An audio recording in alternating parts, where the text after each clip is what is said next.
So what happens when your ex feels your loss? So if you've been recently broken up with, I'm here to tell you that it is likely that that ex who broke up with you will try to reach out back and try to rekindle things with you if they miss you enough and if you've had enough of a good first impression and enough of an emotional connection with them in the past. Now bear with me for a second. If you've been broken up with right now, I know it's really likely that you're taken over by feelings of anxiety, fear, betrayal, and just a lack of self-esteem. All because of the fact that this one person, this one special person left you. However, there are different details that go into this. Number one, for why they left you, and number two, for why they can hopefully come back. So, I want to tell you first that this person did not forget you. As much as you might think they did because they're not reaching out now, I assure you that there is a 0% chance that they actually forgot you. It is pretty likely that they have some feeling of regret for losing you. Again, there's some feeling of regret there because they lost you. And that feeling of regret, if it is strong enough, it will compel them to reach back out to you to kind of test the waters.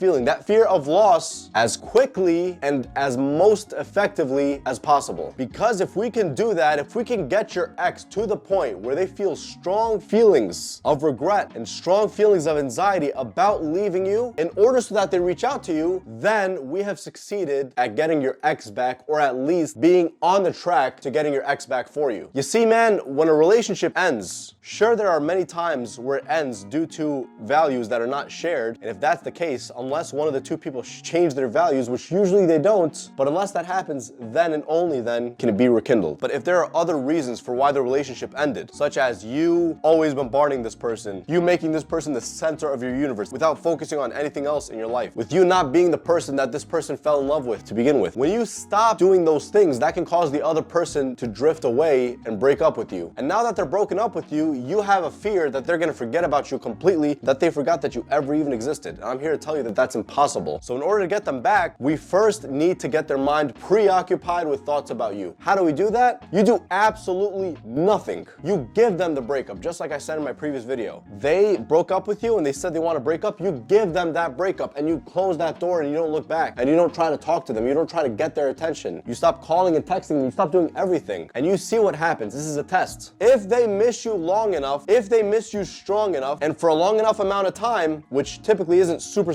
long, then that it is very likely for them to come back and try to rekindle things. However, if you keep on trying to check up on them and try to change their mind and say, oh, this relationship was perfect, we should work on things, I'm gonna change, I promise. That is the stupidest thing that you could do because you're not convincing them emotionally. You're here telling them that you're gonna change only because of what you want. Only reason why you're saying you're gonna change is because you want their relationship. You want to rekindle things. You want to get back together with them because those feelings felt so good, but that's not what they want. They truthfully want a changed man, a change in behavior in order for them to rekindle things. And only you can do that if you truly focus on giving them that space, because absence makes the heart grow fonder, right? By giving them that space and then allowing them to come back at their own terms. Because if you do that, you're demonstrating to them that you have the ability to walk away. And that is ultimate strength. If you have the ability to walk away, you win. Because that shows strength, that shows character, that shows that if you're not getting what you want, you're gonna walk away and you're not going to entertain that thing or that person. Now, when they see that you've walked away from them truthfully, and it's been, let's say, a couple weeks, a couple months, that's the point where fear and anxiety can truthfully start to take over them to the point where they fear losing you. And if they fear losing you strong enough, that's when they're gonna reach out. Because then they're gonna think to themselves, if I don't reach out to this guy, this relationship is over and there's no chance of it being rekindled ever again. They're gonna think that maybe there's someone else out there who's keeping you busy, and because they're keeping you so busy, that's what made you forget about them. When truthfully, none of those things are necessarily true. It's just you focusing on yourself right now instead of focusing on them, because you started putting yourself as the star of your own movie, as the priority of your own life. And when you start putting yourself as the priority of your own life and you completely stop contacting them, guess what? Oftentimes that's enough for them to come back and the odds are in your favor. Now, I can't sit here and tell you that there's an exactly 70% chance of them reaching out, because truth be told, there's a chance that they're never going to reach out again, because it's happened to me as well. However, based upon my experience and based upon what I've heard from a lot of people, it is likely that they will come back. How likely, I don't know. But generally speaking, it is likely, because if their connection was strong enough and the relationship ended not because of change in values, rather than like behavioral changes or something of that sort, and you gave them enough time away from you and enough space away from you, oftentimes that is the reason that causes them to reach out, because they feel like they are missing out on something. You want to give them FOMO, fear of missing out. That's what it feels like to truly lose you from their perspective. They start getting thoughts and concerns about what's going on with your life. And then they think, did you find someone else? Are you doing something better with your life right now? Are you doing something more productive with your life right now? And then they think, I haven't heard from this guy in 3-4 weeks. He hasn't even reached out to me. Oh shit, what do I do? Because here's the thing. When someone ends a relationship with you and you've been in the position of non-power, like they've been in the position of power and you've been in the position of weakness, where they get to call the shots, they start to think that they're always going to call the shots and that you're always beneath them subconsciously. Doesn't mean they're a bad person, but this is just how it is. And then because they think that, they hold the power. But then after a few weeks after the breakup or a few months, depending on how long the relationship was, and you don't do anything, that power dynamic starts to shift. Instead of them being up here and you being down here, it starts to neutralize and balance itself out because you haven't done anything to kind of feed their hunger for the power. And once they see that that power dynamic truthfully changed and switched, that's when oftentimes they can come back to you happily and start asking you, how have you been? What's new? I'm checking up on you. Sometimes they could even say they miss you. And then that's when you start to gain back your own power. Well, truly, you started gaining back your own power the moment that you stopped feeding into their power. But that's when you start gaining your power back, and that's oftentimes when they come back because of feelings of fear and anxiety about losing you. Sometimes it gets to the point where they're preoccupied, where they can't get enough of your thoughts. All they do is think about you day and night, day and night, day and night, because they're afraid that they don't know what happened to you. They don't know if someone else has taken you. They don't know what you're doing with your life. And because of that mystery, that mysterious component, they want to reach out. And that's the point where I want to get you. And even if they don't come back, either way you win. That's why the no contact rule is so effective, and I talk about it in tons of videos. So that's the process of what happens to your ex when they start feeling your loss. If they feel your loss strong enough, and if you are valuable enough to them, that feeling of loss is going to be amplified, and eventually they're going to want to come back. Again, assuming that there wasn't a change of values in the relationship. Because if there's a change in values, only then can you guys rekindle. But instead, if the values are the same and it didn't work out because of your values and her values are not aligned, then you might as well just part ways and not even entertain her, even if she wants to come back. But you get the point. That's why, guys, I always preach to focus on yourself, focus on your mission, focus on your future, and focus on getting your life back together before you try to get that person back into your life. Because ultimately, that's what's going to put you in the position of power, and that's what's going to make you a more attractive person in general without the other person being in the equation.